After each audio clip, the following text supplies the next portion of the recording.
Hello, kids! It's Chappie the Pirate here, coming to do another sing along for you. Oh, stick some rum up me bum. Um, I'm using this prop here because a cousin of my wife's owns this puppet, and my wife saw it. She made me put it on and do a pirate voice with it. That's right, you and she thought it was funny and said I should use it in a video. So then she kind of talked him into letting me borrow it, and I have not used it for a video yet. So I'm just going to use it to talk about something that really bothers me, and that is not puppets, not ventriloquism, but ventriloquists in general. And I'm basically going to talk about the two biggest ones in our country, and that is Jeff Dunham and Terry Fader, I think is his name.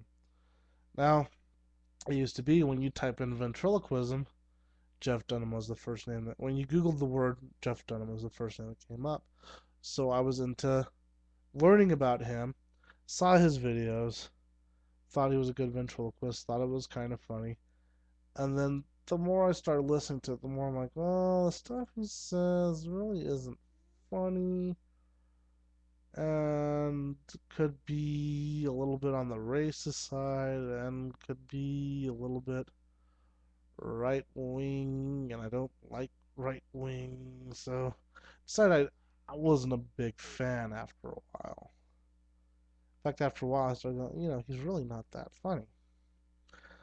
And then I saw that Terry Fader guy on Oprah, and thought I'd give him a chance. And I watched his big special, and I was largely unimpressed, and for a lot of the same reasons. He's not quite as outspoken, but it seems like you give a guy a puppet, he puts his hand up inside of it, and he can. The idea behind ventriloquism is that you can say whatever you want through the puppet, and it's the puppet that's saying these bad things.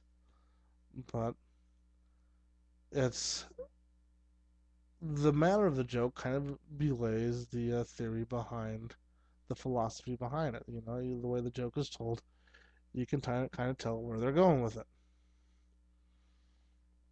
And I just don't like the politics that I've seen these two ventriloquists,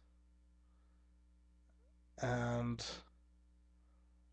it makes me think, do people get into ventriloquism because they're just not funny without puppets? In fact, Terry Fader in his show, he's trying to prove that he's talented without the puppets. He sings songs on his own. And, you know, he even makes jokes about, oh, well, people didn't pay to come see me sing. People want to see the puppets. And then he sits there and sings a song anyway. But I just thought, I like ventriloquism. I think it's a cool little ability to do. I used to love it when I was a kid. Used to wish I could do it, and I studied it. And I can do it poorly, and so it's made me think about doing, like, building a really ridiculous looking puppet and doing a ridiculously terrible ventriloquist routine. Kind of a la Albert Brooks's, brilliant little crappy ventriloquist routine. But I wish there was a ventriloquist I could look up to.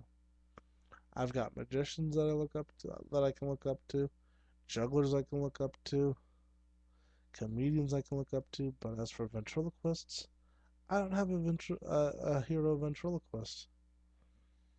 Makes me sad.